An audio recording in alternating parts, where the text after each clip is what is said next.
could make, an argument, I guess, either way, but they're really not asking about the evidence part of it. Okay?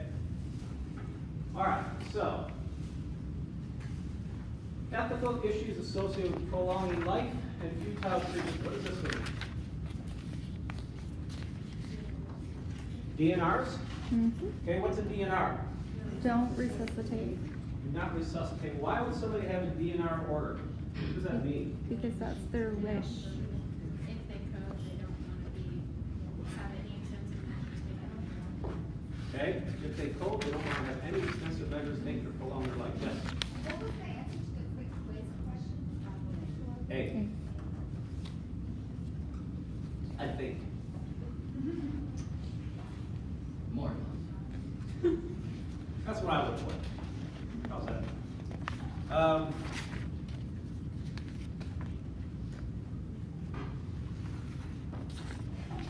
So somebody has a DNR order, they code, they don't want any, what word did you use? Extensive measures, heroic measures, extraordinary measures, right? So what does that mean? No CPR, no intubating, and no defibing them, right?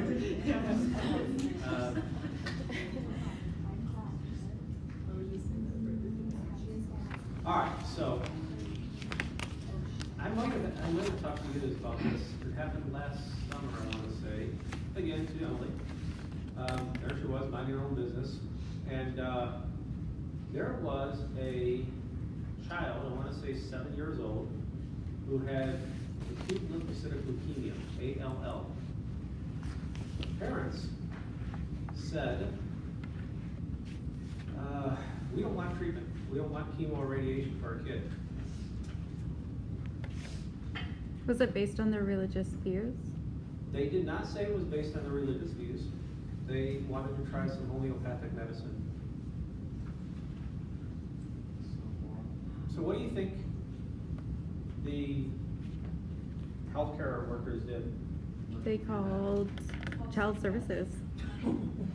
I heard, let them do that, call CPS, and you said what? They called child protective Oh, services. You call Yeah. CPS also?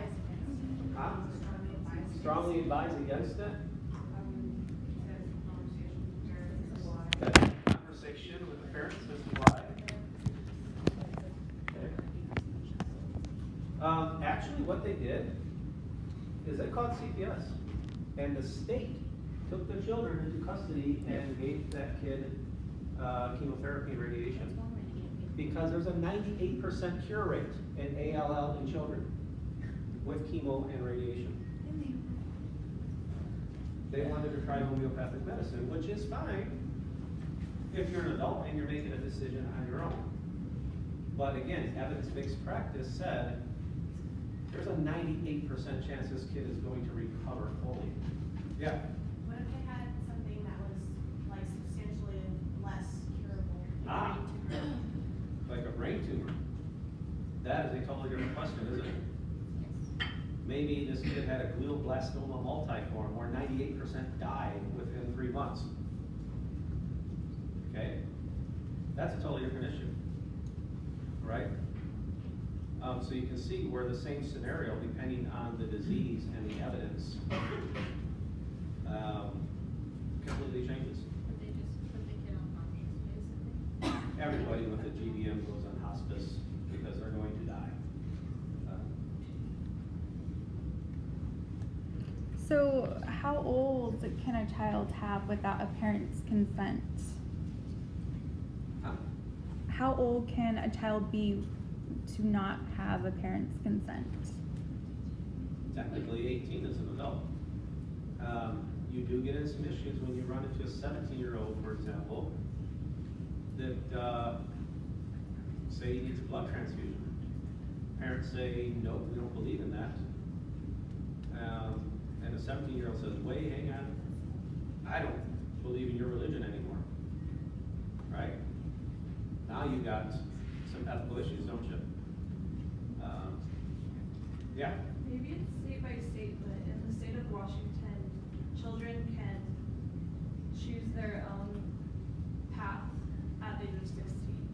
16? Yeah, at the age of 16, they can sign their own forms, whatever. Okay. That may be state by state, and honestly, I don't know what the current age is in Arizona. Because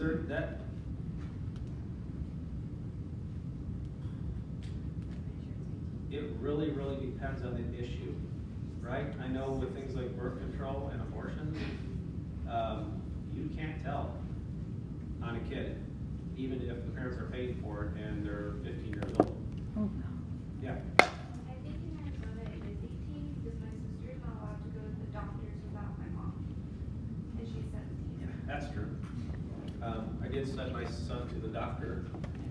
He was 17 and 11 and a half months. And they freaked out. And they're like, why do you have to come there with him? Like, are you kidding me? Yeah. But, so yeah, there are a lot of ethical issues. Yes? I was gonna add about how you need to like bring a parent to the meeting. I had, when I found out I had tendinitis, I had to bring my neighbor to be my adult because my parents weren't able to go with me. My neighbor had to pretend to be like my guardian or just for me to see the physician. This was here?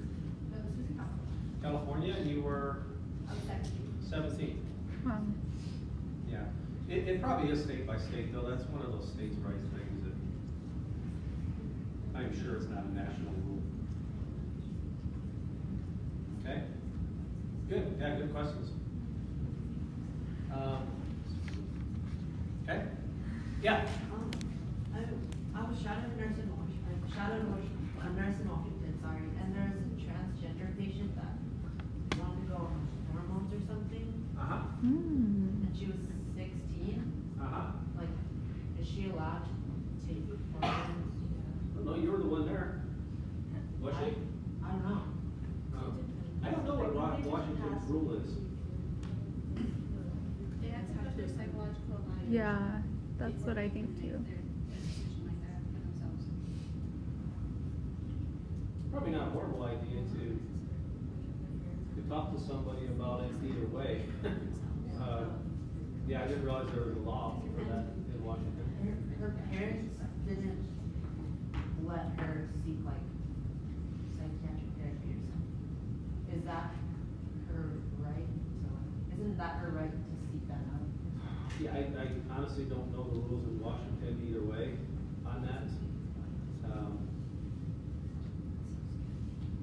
Whether or not it's a right or not, I have no idea.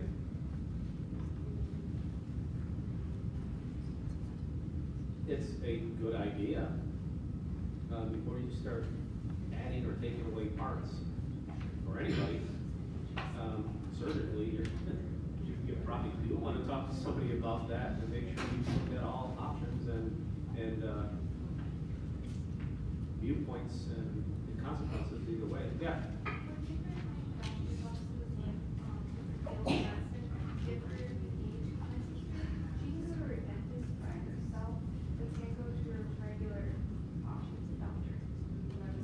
You know what? My dentist also freaked out for my other kid.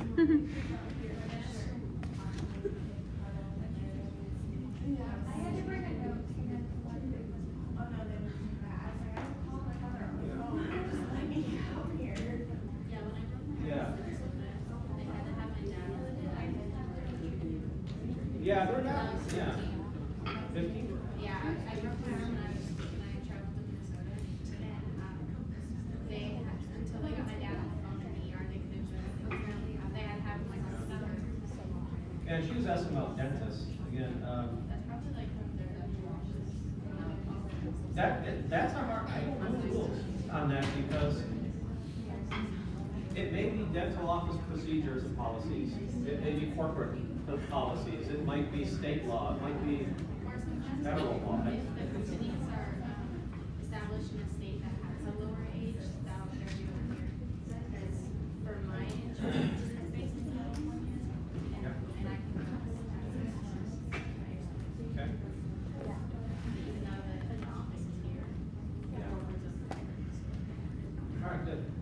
I don't know if you heard that back there, it's just that sometimes if you have a corporation that has a lower age in one state, they might carry their policy over into another state for that particular corporation, but there are a lot of different things that go into these, as you can see, right? Sometimes there are office policies, corporate policies, state laws, probably federal laws thrown in there too, but,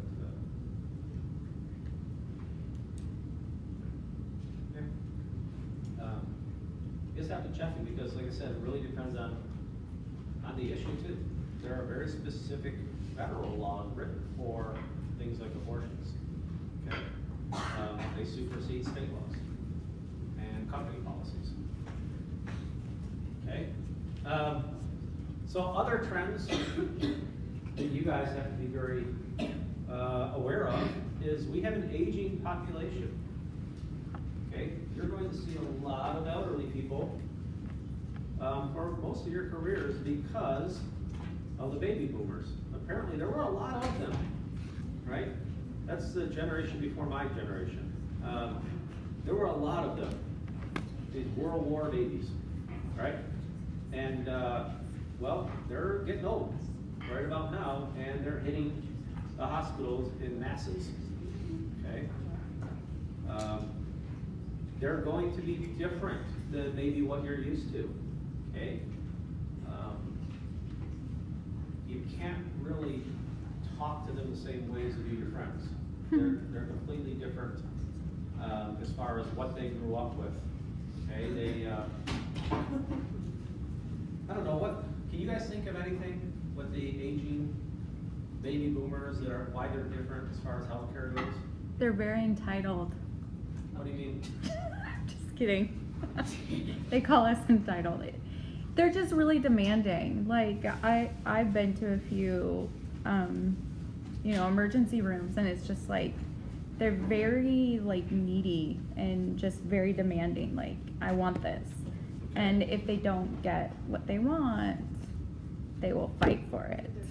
So they're Okay. persistent. Resistant, stubborn. Yeah. Okay. Again, some of these grew up with wars, and depending on how old they are, there's still there's a few people left from the Depression. Yeah. Yeah, they're fighters, I'll give you that, yeah.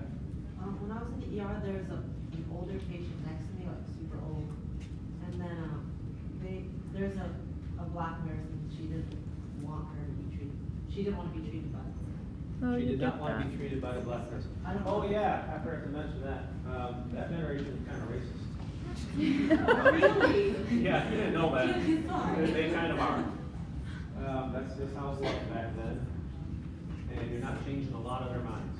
Not everybody, obviously, but yeah, they're the older baby boomers especially. My brother-in-law is a pulmonary doctor here, and he is Filipino, and one of the older patients was like, I don't want you to treat me. And he's like, well, either you can have me or you can have the Indian doctor. Which one would you like? And so Yeah. they're just really racist. Yeah, I'd actually consider changing my last name, shortening it from Sillanpaa just to Sil. In med school, because I thought, you know what? People actually pick doctors. They go to their healthcare sites, and they like pick one. And a lot of times it's based on last names, So yeah, I consider that. Don't ask her. Somebody else said?